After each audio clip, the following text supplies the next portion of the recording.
Ay, ay, ay, ay. Oh Lord, oh Lord. Ay, ay, ay, ay.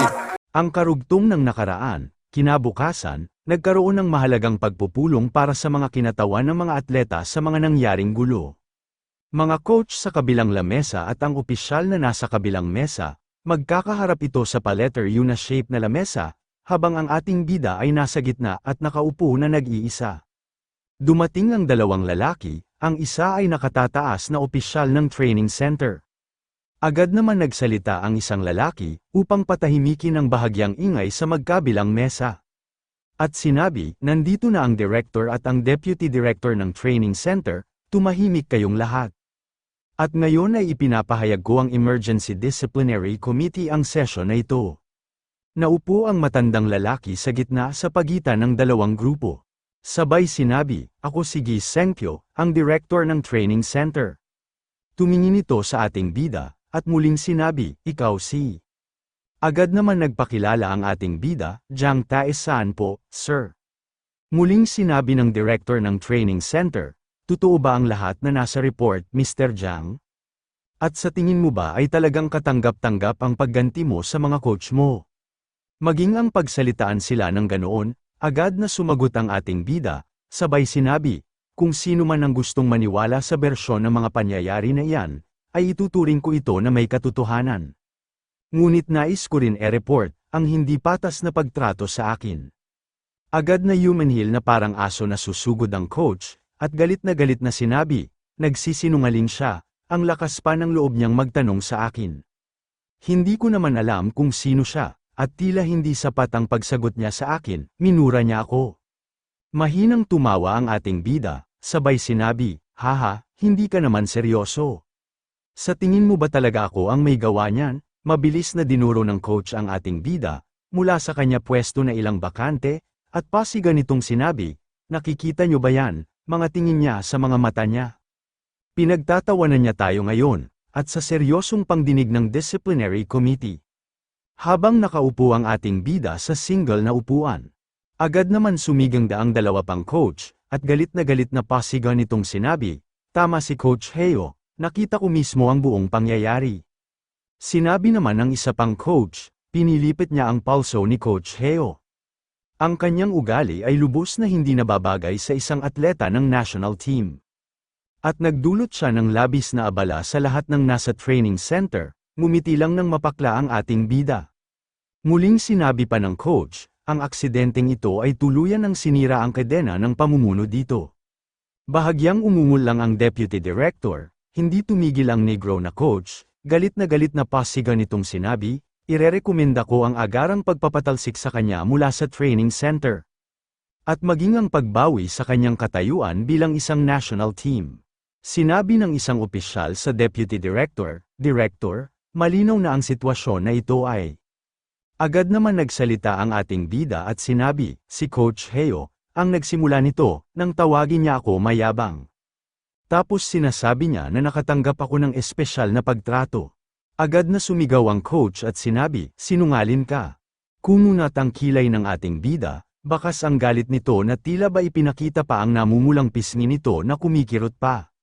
Sabay sinabi ko sa kanya na susuportahan ang kanyang mga salita nang mayroon actual na ebidensya. Tinawag niya akong mayabang at agad akong sinampal sa mukha. Agad nagulat ang deputy director, sabay sinabi, excuse me, sinampal ka ba niya? Agad nag-react ang mga coach sa kabilang mesa, at pasigan nitong sinabi, dinidisiplina ko lang naman siya bilang isang coach na tagapagturo. At minsan ay wala kang pagpipilian kapag nagtuturo ka sa mga bata. Muling sinabi ng opisyal sa deputy director, tama naman yun director, ang kaunting pisikal na disiplina ay makakapag-udyok sa mga atleta. Ganyan talaga minsan ang bagay-bagay dito. Bahagyang tumingin ng director sa lalaki. Matapos ay humarap ito sa lahat, at sinabi, nakakagawian man o hindi, ang karahasang laban sa mga atleta ay hindi katanggap-tanggap. Sabay bulong ng ating bida sa kanyang isipan, napakagaling mo director. Agad naman nagsalita ang isang opisyal at sinabi, ang desisyon ng director ay ginagawa sa pamamagitan ng majority vote. At alinsunod sa mga regulasyon ng training center, hinihiling ko na simulan natin agad ang botohan. Agad naman may pumasok sa pintuan ng meeting room, pagkabukas ng pintuan, sabay sinabi, "Nako, pasensya na, medyo na-late ako ng kaunti." Napalingon ang Deputy Director, ngumiti ito at sinabi, ikaw ang head ng training center, welcome sa'yo, sir." Napakamot ang lalaking bagong dating, napakamot pa ito ng ulo, sabay sinabi, "Pasensya na late ako, napakasama ng traffic, haha." Siya ay si Mr. Go, na-promote siya mula sa pagiging pinuno ng operasyon ng Winter Sports Festival, na naging head ng Olympic Training Center. Napasulyap ito sa ating bida, nang lumapit ito sa director. Bakas sa kanyang mukha ang pagtataka sabay sabi, bakit? Napatingin din ang ating bida ng nakasimangot, pumasok sa isipan ng lalaki, kung gaano kagaling sa skiing ang ating bida, pinagpawisan at napangga nga, sabay sinabi, "Bakit ka nandito?" Sumagot ang lalaki na kinatawa ng legal action, at sinabi, siya ang subject ngayon sa disciplinary actions. Napahawak ang dalawang kamay nito sa mesa, sabay napasigaw at sinabi, "Ano?" Si Jiang Taesan, ang subject ng disciplinary actions. Nagtataka ang mga kinatawan nito, na napatingin sa lalaking si Mr. Go, sabay sinabi, "Ano ba ang nangyayari, mayroon bang problema?" Pinagpawisan si Mr. Go, na tumingin sa director, sabay sinabi, "Kung may nangyari ganito, dapat sinabi mo agad sa akin." Bahagyang sumulyap ang director na nagtataka na sinabi, "Ano, bakit?" Mula sa labas ng pintuan muling bumukas ito at mayroon nais pumasok. Malakas na sinabi ng director, "Anong ginagawa mo dyan? Bawal pumasok ang mga bisita mula sa labas, sino ka?" Pumasok ang dalawang lalaki at agad itong nagpakilala.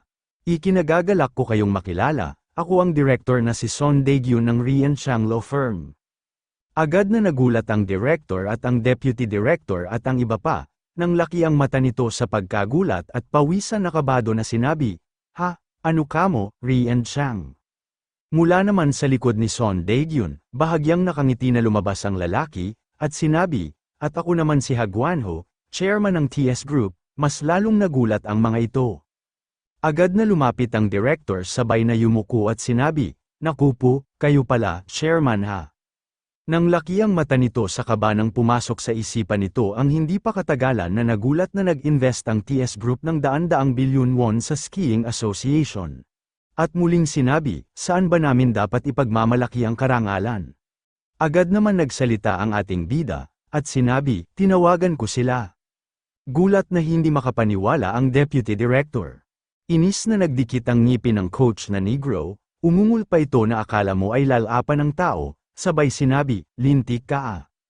Ano bang pinagsasabi mo dyan?" Bigla naman sinabi ng lawyer na si Son Daegyun, "Sinabihan ako na ang aking kliyente na sinalakay daw siya ng isang coach." Pananakit sa isang atleta ng national team habang ginagawa ang mga opisyal na tungkulin, sa panahon na ito. Humalukip-kip ito at muling sinabi, "Sino nga ba talaga itong matapang at walang takot na coach?" Bahagyang napaatras ang director, at sinabi, "Ngunit hindi naman niya pinababayaan na hindi gampanan ang mga opisyal na tungkulin, di ba?" Sila ay, sabay tumingin ito sa mga coach na nakaupo. At ang mga atleta ng national team ay mga lingkod bayan. At dahil kinatawan sila ng bansa sa isang opisyal na tungkulin at sa estado nilang makatanggap ng supervision at mga allowances. Matapos ay napatingin ang director kay Mr. Hagwanho, at sinabi, "At ano ang dahilan ng pagpunta mo dito, Chairman?" Bahagyang ngumiti si Chairman Hagwanho, at sinabi, "Pumunta ako dito para sana sa investment sa mga improvements facility, sa Jinchen Training Center at Tirang National Training Center, pagkatapos ng aking investment sa cross-country skiing. Ngunit ngayon ay nabalitaan ko na may nanakit kay Jiang Taesan, at ito ay isang atletang pinagtuunan ko ng pansin bilang modelo para sa amin kumpanya." Hindi kumilos ang ating bida, nakaupo lang ito habang nakikinig sa sinasabi ni Hagwanho. Nang laki ang mata ni Mr. Go, sa kaba, sabay sinabi, "Kung ganoong ba ang nangyari, kailangan ko na bang putulin ang lahat ng suporta? At ituloy ang paghain ng reklamo para sa emosyonal na distress at damage sa imahe ng aking kumpanya?" Agad na nalukot ang mukha ng coach na Negro, nagdikit ang ngipin nito sa galit, na tila umungol pa sa pagtitimpi. Agad sinabi ng director, Kung ayos lang sa'yo, na tanungin, maaari ko bang malaman kung magkano ang plano mong i-invest?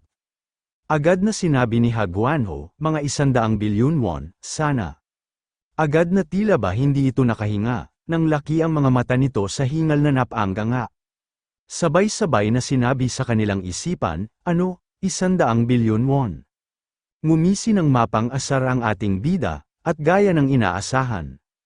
Sinabi ng mga opisyal ng training center, paano mo ba gusto na hawakan namin ang mga bagay na ito, Chairman?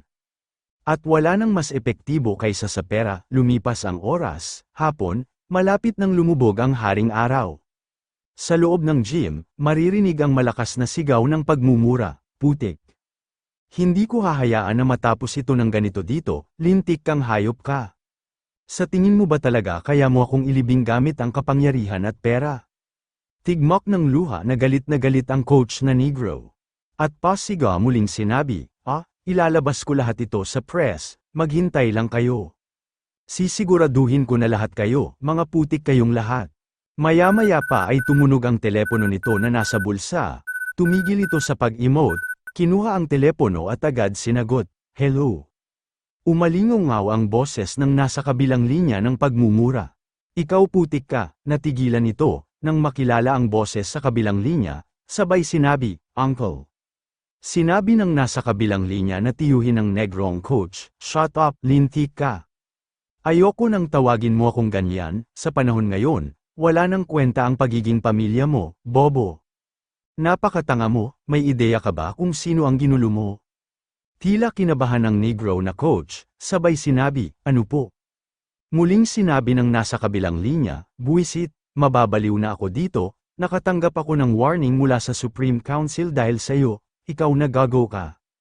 Kung gusto mong mamatay, mamatay kang mag-isa gago. Wala kang kwentang putik ka, dapat nga magpasalamat ka pa ng tinakpan ko pa ang puwet mo. At hindi lang yan, nakipagrelasyon ka pa sa babaeng may asawa, baliw kang lintik ka." Bahagyang inilayo ng negrong coach sa tenga niya ang telepono, gulat na sinabi niya sa kanyang isipan, paano niya nalaman yon?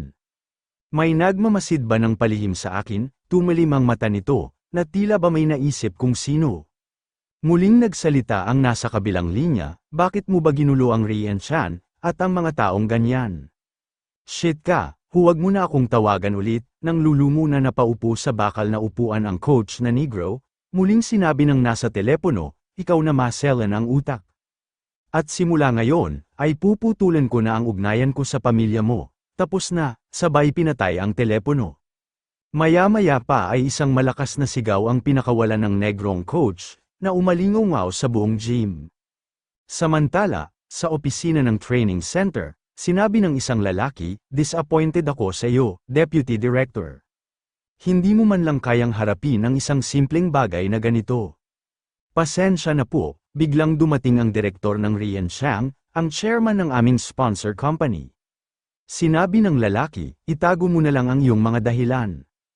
Hindi ba't itinalaga ka namin sa posisyon mo para asikasuhin ang mga bagay na hindi kaaya-aya para sa anak ng boss?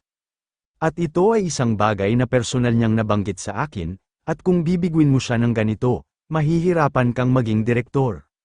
Agad na pinawisan sa takot na nakiusap ang deputy director, "Bigyan mo pa ako ng isa pang pagkakataon, pangako, hindi na kita bibigwin ulit." Muling sinabi ng lalaki, "Mas makabubuti sa iyo habang nasa national team ang anak ng boss mo." Mabilis na sumagot ang deputy director, sabay sinabi, "Opo sir, naintindihan ko." Muling sinabi ng lalaki, "Hindi ka makakakuha ng maraming opportunities na tulad nito." Siya ay si Jin Guanghyun, Chief Secretary of Chienil Group. Gabi, sa gusali na boarding house ng ating bida. Kasama niya ang kanyang roommates, habang nakalatag ang beer in can at 2 box na fried chicken, na magkaiba ang flavor, matapos ay sinabi, hindi naman tayo ganoon." Sinabi ng ating bida, "Bakit naman hindi? Nakita ko ang lahat ng iba pang bumili, tara na nga, inom na lang tayo. At itago na lang natin ito sa isang sekreto, haha." Bahagyang umungol lang ang roommates ng ating bida. Muling tumawa ang ating bida, at sinabi, "Oy, nga pala, salamat sa pag-alalay sa akin noong umaga ng training." Tumawa ang kanyang roommates, at sinabi, "Ano ka ba, wag muna banggitin yan, magka-roommate tayo." Sinabi ng ating bida, "So, ano ba ang dream mo?" Bahagyang natigilan ang kanyang roommate, sabay sinabi, "Isa akong atleta ng national team, syempre pangarap ko ang manalo ng may medalya." Ano ba naman klaseng tanong yan? Nakangiti na sinabi ng ating bida, "Gusto mo ba na tulungan ako?" Sumagot ang lalaki, at sinabi, "Tulong kamo, para saan?" Sinabi ng ating bida, "Manalo ng medalya." Sumagot ang roommate ng ating bida sabay sinabi, "Naku, oo naman." Samantala, sa kalaliman ng gabi, sa gym, maririnig ang tunog na tila kumikiske sa sahig, isang babae na patuloy sa pag-insayo sa kanyang skating. Bumabale ang bewang nito sa pagtaas ng paa kasabay sa pagbukas ng kanyang dalawang kamay na tila ba may kasamang pag-indek, muling humakbang ang paa gamit ang skating shoes, mabagal sa una hanggang sa bumilis ng bumilis, hanggang sa moalang itong ng balanse, agad itong natamba, napaupo ito sabay napasigaw ito sa sakit. Pinagpawisan ito habang namimilipit sa sakit, biglang sumulpot ang isang lalaki, palapit ito sa babae, sabay sinabi, "Naku, hindi. Yuna, nasaktan mo ba ang sarili mo?" Natigilan na nagtataka ang babae, sabay sinabi sa kanyang isipan, "Ano ba ang meron sa lalaking ito? Ilang beses ko nang sinasabi na hindi ako interesado sa kanya. Bakit ba siya patuloy na pumupunta dito?" Sabay tumingin ito sa lalaki, at sinabi, "Ayos lang ako." Sinabi ng lalaki na nasa kanyang harapan na niya ito, "Anong ibig mong sabihin? Mukha naman hindi maayos ang itsura mo, magiging malubhang injury ito kung hindi mo ito papansinin, alam ko na ito, dahil nadapa na rin ako dati." Bahagyang ngumisi ang lalaki, at muling sinabi, "Halika dito at sumandal ka sa akin, hehe." Bahagya lumakas ang boses ng babae at sinabi, "Hindi, salamat na lang." Bahagyang humakbang ang lalaki, sabay sinabi, "Ano ba sa tingin mo ang ginagawa mo?" Tinukod ng babae ang kanyang kamay sa semento, nakaramdam ito ng takot, sabay sinabi, "Bakit ka ba nandito nang walang pahintulot? Hindi mo ba alam na ako lang ang may karapatan na gumamit nitong lugar na ito ngayon?" Muling ngumisi ang lalaki, na tila ba puno ng pagnanasa, sabay sinabi, "Ano ba sa tingin ko ang ginagawa ko? At bakit ba ganyan mo ako kausapin? Isa ba akong biro para sa'yo?" Takot na sinabi ng babae, "Sinabi ko na sa'yo na layuan mo ako, kung hindi ay sisiga ako." Humalakhak ang lalaki, at sinabi, "Ha, sige lang." Lumabas lahat ang security guards para bumili ng merienda sa gabi. Malakas na sinabi ng babae, "Anong binabalak mong gawin?" Sinabi ng lalaki. "Ano ba sa tingin mo? Sinusubukan mo ba ako linlangin?" Kabado na sinabi ng babae, "Ano bang sinasabi mo?" Nagdikit ang ngipin ng lalaki sa galit at sinabi, "Alam mo ba kung gaano kalaki ang effort na ibinigay ko sa iyo?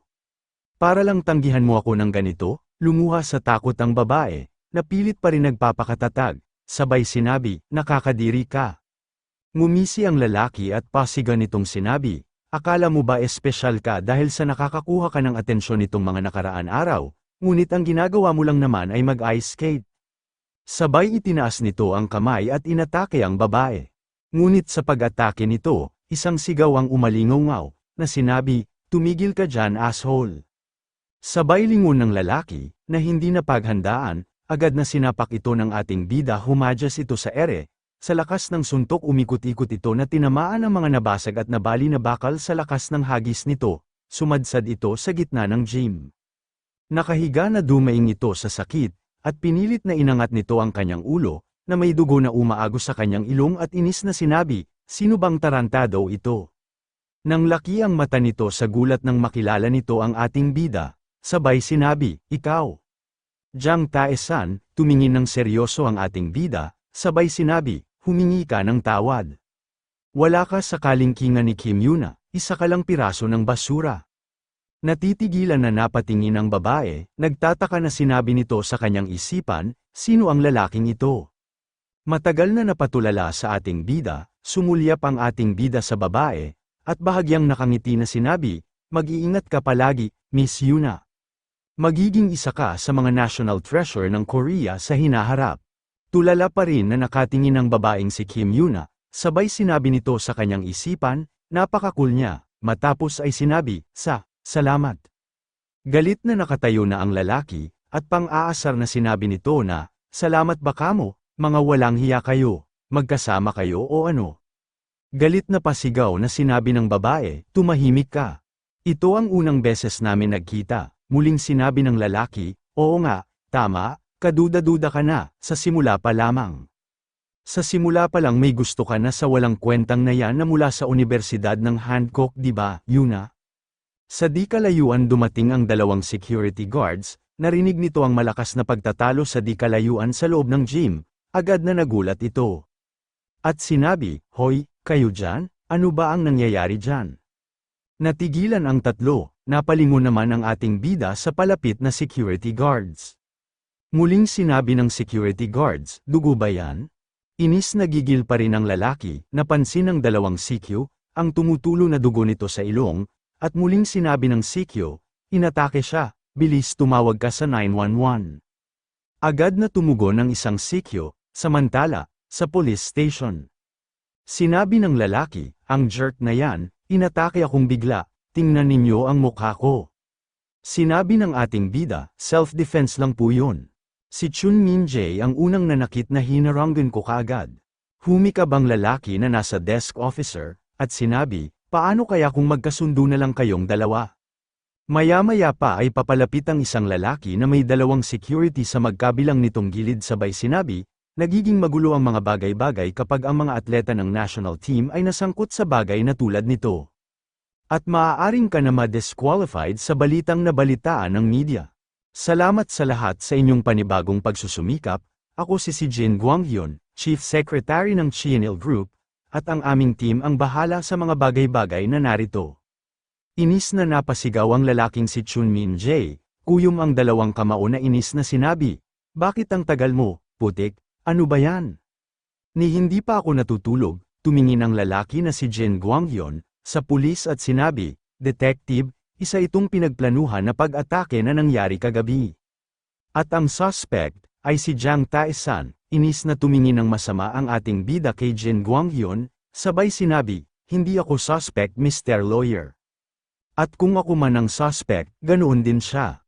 Galit na napamura ang dalawang security at sinabi ng isa, ikaw, lintik kang bastos ka, wala kang modo. Sinabi naman ng isa, saan nakukuha ang atleta na tulad mong maingay at bastos na bunganga? Tumingin ang ating bida sa direksyon ng security, at sinabi, bastos, walang modo. Kilala mo ba ako mister? Alam mo ba na sapat na yan, para ituring na kasong criminal na insulto, di ba? Natigilan ang dalawang lalaking security, kinabahan ito, at sabay sinabi sa kanilang isipan, ano? Isang kasong criminal na insulto, inis na sinabi ng ating bida, Article 311 ng Batas Criminal, ang sinumang mang-insulto sa kapwa sa publiko ay mayroon parusang hanggang 1 taon sa bilangguan o detention o multa na hanggang 2 milyon won. Mali ba ako? Napatigagal ang security. Muling sinabi ng ating bida, and for your information, hindi lang ako basta-basta punk na sinasabi mo, na puro sports lang ang aking kaalaman, isa akong estudyante sa Hankook University School of Law Class 08. At nakapasa na ako sa ikalawang round ng bar exam. Mapang-asar na sinabi ni Jin Guanghyun, kung gayon ang Hankook University School of Law ay itinuturo na ayos lang ang manakit at mangbugbog ng tao. Sabay taas ng hintuturo ng may bahagyang ngiting pang-asar, at sinabi, galing din ako sa Hankook University School of Business, ano naman ngayon? Ngumisi ng mapang-asar din ang ating bida, at sinabi, kung gayon, ayos lang ba sa anak ng amo mo? Napalihim na pumasok sa isang lugar kung saan may babaeng nag-iisa sa kalaliman ng gabi at hinaharas niya ito. Agad na patingin si Jin Guanghyun, sa lalaking si Chun Min Jae, at malakas na sinabi, excuse me. Pinagpawisan na sinabi ni Chun Min Jae, isa lang itong hindi pagkakaintindihan, hindi ko ginawa yon. Maya-maya pa ay may dumating na isang tao, agad nagbigay galang ang mga nasa opisina, hello sir. Hello po sir, lumapit ang lalaki sa kumpulan ng ating bida, at sinabi, kumusta, ako si Guyang Ho, happy ng istasyon ng pulisya ng Jungnam. Napalingon naman si Jin Guanghyun at iba pa, lihim na sinulyapan nito ng ating bida sabay sinabi sa kanyang isipan, kilala ang Chienil Group dahil sa mga koneksyon nito sa politika. Bahagyang tumawa ng kaplastikan ang happy na si Guyang Ho at sinabi, ayos lang ba ang lahat, hihihi. Ngumisi ng kaplastikan si Jin Guanghyun, sabay sinabi sa hepe, malinaw na assault case ito, ngunit iginigiit ng detective mo ang isang settlement. Sinabi ng hepe, ako na ang humihingi ng paumanhin. Matapos ay naimiwang ito at galit na tumingin sa tauhan, at sinabi, Sargento Choi, totoo ba ito? Agad pinawisan ng detective officer at sinabi, hindi po, nagkamali lang po ako, sir. Muling sinabi ni Jin Guanghyun, kung gayon ay ayusin mo na ito kaagad. Ang anak ng aming boss ay atleta ng national team. Maaapektuhan ang kanyang performance kung siya ay mananatili sa istasyon ng pulisya ng ganito kaating gabi. Agad na humalakhak ng mapang asar ang ating bida. Sabay sinabi, buhahaha, nababaliw ka na ba? Isa ka bang guns, o gangster? Well, isa rin akong atleta, at nakakaapekto rin ito sa performance ko. Tinawanan lang siya ni Jin Guanghyun, sabay sinabi, hahaha, excuse me, isa ka kamoong atleta?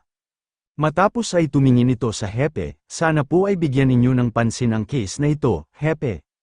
Mula sa labas maririnig ang boses ng lalaki na papasok sa loob ng istasyon ng pulisya. Sabay sinabi, hay naku naman, ang sakit ng mga kasukasuan ko, hindi ako makapaniwala na lumabas ako ng ganitong oras na hating gabi. Dapat ay makakuha ako ng tamang overtime pay para dito. Natigilan ang hepe nang marinig nito ang boses ng lalaki. Lumingon ito at sinabi sa lalaki, at sino ka naman? Agad na tumawa ang lalaki, sabay sinabi, naku, ikaw pala ang hepe at detective go. Tingnan mo nga naman ang layo na ng narating mo, agad nagulat ito, sabay sinabi, prosecutor, agad na sabay-sabay lumingon ang mga ito, ngumiti ang lawyer ng ating bida, sabay sinabi, ako si Cho Yuuntae, mula sa Samwoo Law Firm, bilisan na natin at tapusin na natin ito. Ang daming reporter na naghihintay sa labas, habang nagkukumpulan ang libu-libong reporter sa labas ng gusali ng istasyon ng pulisya. Kinaumagahan, sa isang gusali, kasalukuyan sa loob ng opisina habang nakikipag-usap si Jin Guanghyun, sa kanyang boss, bahagya pa na nagulat ang kanilang boss at sabay na sinabi, ano ka mo, Samwoo Law Firm? Muling sinabi ni Jin Guanghyun, opo, sir. Halos walang tao sa mundo ng batas na hindi nagmamalasakit sa kanilang mga ginagawa. Sabay pasok sa kanyang ganite si Lawyer Cho Yuuntae, at muling sinabi, ang abogado po niya ay ang director na si Cho Yuuntae ng Samwoo Firm. Muling binanggit ng boss, ang pangalan ng abogado, at sinabi, Cho Yuuntae. Sinabi naman ng isang lalaki, tama po sir, siya po ay chief prosecutor na pinagtatrabahuan ko. Sa tanggapan ng Central District Prosecutor noong nagsisimula pa lang ako. Sinabi ng boss nito, kaya ka ba umalis nang walang pasabi? Bahagyang natigilan si Jin Guanghyun, tila ba may pumasok sa kanyang ganita, na yumuko si Mr. Go, at sinabi, pasensya na po prosecutor. Matapos ay sinabi nito sa kanyang boss, sa tingin ko ay malapit din siya sa hepe ng pulis na si Gun Yung Ho. At tila, palaging sinasabi ng hepe na si Go, na siya ang prosecutor na pinakaginag-alang niya. Muling sinabi ng boss, kaya pala wala kang masabi na kahit ano. Sinabi ni Jin Guanghyun, hindi naman po ganoon yun. Napahawak ito sa salamin ng kanyang mata at pinagpawisan, sabay sinabi, kasi po ay. Dumating si Mr. Cho, kasama po ang grupo ng mga reporter. Agad napasigaw ang boss nito, at pasigaw nitong sinabi, ano, mga reporter? Muling sinabi ni Jin Guanghyun, halos hindi ko na po sila napigilan malaman ang mga nangyari. Sabay na papikit ito, sabay din pumasok sa kanyang ganita kung paano siya lumapit at yumuko sa lawyer na si Cho Yuuntae. Tumawa ito ng may bahagyang kaba, at sinabi sa abogado, hahaha. Maaari bang ayusin na lang natin ito bilang magkaibigan, ha? Sinabi ng lawyer na si Cho Yuuntae, ganun ba? Nakakagaan ng loob yan. Muling sinabi ng boss, bahagyang sumulyap ang boss, at sinabi, kung nakapasok yun sa mga newspaper, naisip mo ba kung ano ang mangyayari sa aking ama, sa akin, at sa buong pamilya namin? Bahagyang kinabahan si Jin Guanghyun, at sinabi, patawarin niyo po ako, Vice Chairman. Ngumiti ito at sinabi, alam ko kung gaano ka kasipag magtrabaho Mr. Jin, hindi ba't yun ang dahilan kung bakit ka binabayaran ng ganito kalaki? At sinasagot pa nga ng kumpanya ang mga gastusin sa ospital ng anak mong may sakit. Nanginginig na sinabi ni Jin Guanghyun, at lagi po akong nagpapasalamat para doon. Muling sinabi ng Vice President, isang aso, na dapat makuha ang atensyon at pagmamahal ng may-ari nito, sa pamamagitan ng pagpapakita ng katapatan, ngunit ang mga aso ngayon ay tila nagkukulang, natigilan ang lalaki. Muling sinabi ng Vice Chairman, masyado na yata kayong nagiging komportable, hehe. Agad na natakot ang dalawa, sabay sinabi, pasensya na po, sir. Hinawakan ng Vice Chairman ang tila isang golf stick, sabay sinabi, oo nga. Dapat kang ang humingi ng tawad, tumingin ito at muling sinabi, hanapin mo siya, agad na nagtaka ang dalawa na puno ng kaba, at sinabi, ano po sir? Ano po ang ibig ninyong sabihin sir? Tumalim ang mata ng Vice Chairman, bumakat ang mga ugat nito sa ulo sa gigil, sabay nagdikit ang mga ngipin nito sa galit, at paangil na sinabi, kailangan mong naibalik ang damaged confidence ng anak ko, sa kahit na anong paraan. Wala akong masyadong awa pagdating sa mga asong nagbabantay sa bahay ko. Mas alam mo yan kaysa kanino man, hindi ba? Kabado na sabay na sinabi ng dalawa, gagawin po namin ang aming makakaya, sir. Galit na sinabi ng Vice Chairman, oo nga naman mga lintik kayo, iyan ang pinaka-the best sa inyo. At makabubuti na gawin ninyo ang inyong makakaya, gaya na sinasabi nyo, dahil maaaring ito na ang inyong huling chance. Ngumisi ito at sinabi, lumuhad kayong dalawa, nagkamali kayo, at ngayon ay kailangan ninyong pagbayaran yun. Nakaramdam ng gulat at takot ang dalawa, nag-alangan ito. Agad na sumigaw ang Vice Chairman, sabay sinabi, bilasan nyo. Nasabi na lang sa isipan ni Jin Guanghyun, ang putik na psycho na ito. Siya ang nagpalaki sa anak niya na ganyan, kaya lumaki suwail, samantala sa Felton Hotel. Kasalukuyan nakahanda ang 2 tasa ng tsaa, habang nag-uusap si Mr. Ha Guanho, at ang ating bida, sinabi ni Ha Guanho, ang Chienil Group ay itinatag ni Ken Chun Jae-gok, na pumanaw noong 1940. At ang pangunahing negosyo nito ay construction. Kabilang sa mga subsidiary nito ay ang Chienil Trading, Chienil Leisure, Chienil Energy, Chienil Art Museum, Chienil Petrochemicals and Chienil Duty Free. At kasama sa mga kaakibat nitong subsidiaries ay ang Chienil University at Chienil Hospital. Tumawa ang ating bida at sinabi, hahaha, ito ay napakalaking grupo. At kung ito ay itinatag noong 1940, yun ay noong panahon ng pananakop ng mga Hapones. Ngumiti pa lalo ang ating bida, at muling sinabi, sakupin natin ang Chienil Group, Chairman Ha. Agad na nagulat si Chairman Ha Guanho, malakas nitong sinabi, ano, ang Chienil Group? Kinabahan nito at pinagpawisan ng malapot, sabay sinabi sa ating bida, medyo kapos sa finances ng grupo sa ngayon, at short kami sa liquid capital, dahil sa pagkuha sa construction ng Dewong, nagbibiro ka lang, di ba? Sinabi ng ating bida, ang sinasabi ko lang naman ay dapat tayong tumulong sa kanilang hapagkainan. At kilala ang Chienil Construction sa kanilang motto, oh, what a comfortable world. At hindi ba't sinabi mong ang pangunahing negosyo nila ay ang Chienil Construction?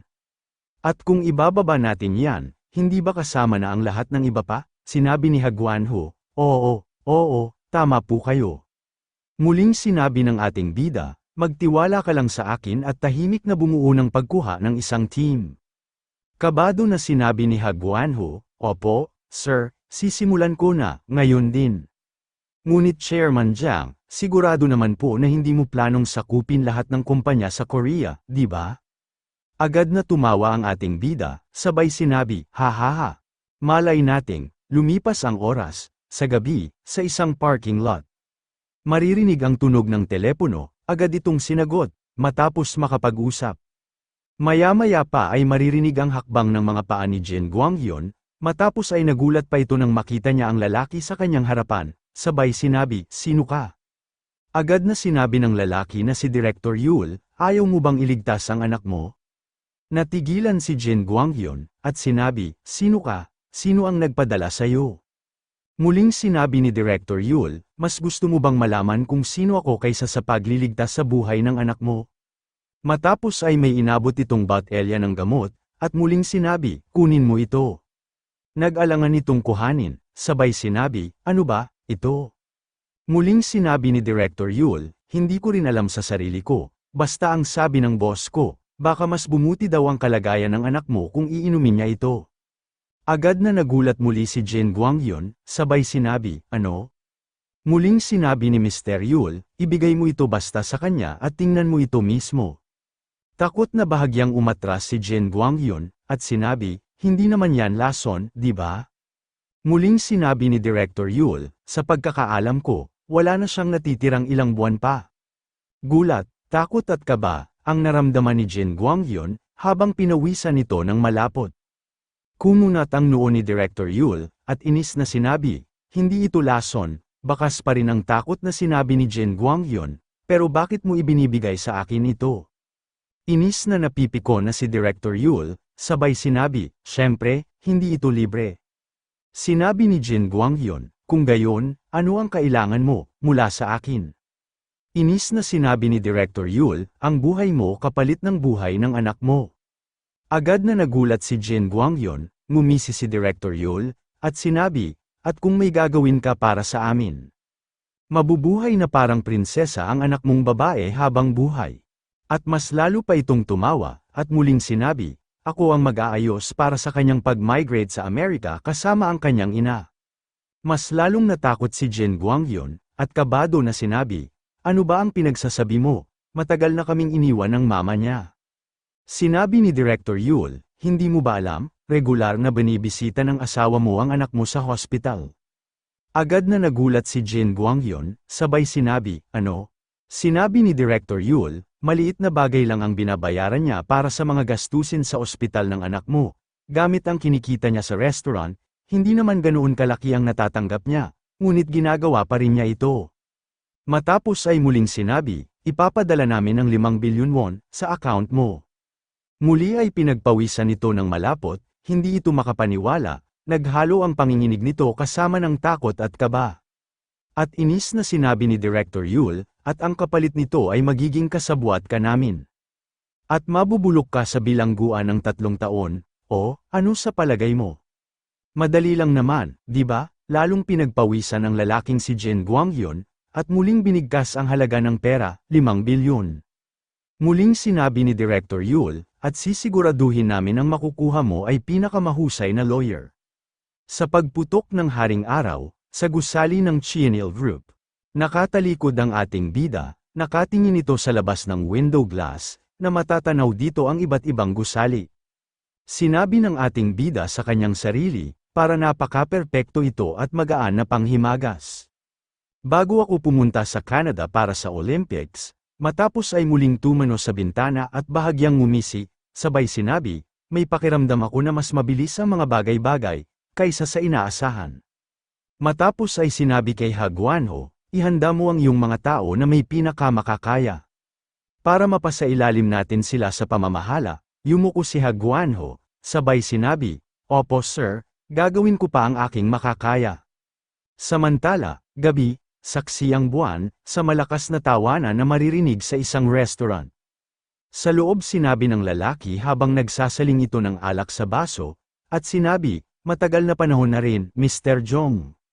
Napakahusay mo talaga na magpaputok ng baril, pinupuri kita. Sinahad ng lalaki si Mr. Jong, ang kanyang baso, at sinabi, ang National Assembly ay isang laro ng numero. Tumawa ang lalaki at sinabi, haha, at yan ang kagandahan ng democracy, hindi ba? Siya ay si Jong San-jun, party leader of the Korean Liberty Party. Sinabi ng isang lalaki, nilinis ko na ang buong schedule ko bukas, para magkita tayo, Mr. Jong. Sinabi ni Mr. Jong, ganoon ba? Kung gayon, uminom tayo buong gabi hanggang sa hindi na tayo makakita ng diretso. Itinaas nito ang 2 baso, upang mag-toast, at sinabi, isang toast sa isang landslide victory sa lokal na halalan. Sinabi ng isang lalaki, at sa patuloy na tagumpay ng iyong negosyo. Napatingin pa ito sa mga nakahandang putahe sa lamesa at sinabi, ang sarap talaga ng mga inumin dito. Sinabi ng isang lalaki, siya nga pala, may inihanda akong maliit na regalo para sa iyo. At ipapakarga ko yan sa kotse mo pag alis mo. Ngumiti ang kainuman nito, sabay sinabi, nako, hindi naman talaga kailangan mag-abala ka pa. May good news ka na naman ba na parating? Naku naman, maraming salamat sa iyo, Mr. Jong. Mula sa labas ng pintuan, umalingaw ang boses ng isang lalaki at sinabi, Mr. Jong. Agad nagulat na Napanga, ang dalawa, napatingin ito sa direksyon ng pintuan. Muling sinabi ng lalaki nasa labas, may urgent po na biglaan. Agad na sumagot si Mr. Jong, at sinabi, ano ba yun? Agad bumulong sa tenga ni Mr. Jong, ang lalaki. Napanga si Mr. Jong, sa pagkabigla, pinagpawisan ito at sinabi, anong sabi mo? Sumuko na siya. Napatingin ito sa television, sinabi ng newscaster, breaking news, involving Chinil Group's lobbying scandal, kinabahan ang mga ito, dumagsa ang napakaraming reporters, at muling sinabi ng newscaster, isang listahang ipinamahagi ni Chief Secretary Jin, na naiulat na sumuko na sa pagkakasala, at ito ay kumalat na sa buong internet, kanya-kanyang kuha ng kamera ang mga reporter at iba't ibang channel ng istasyon.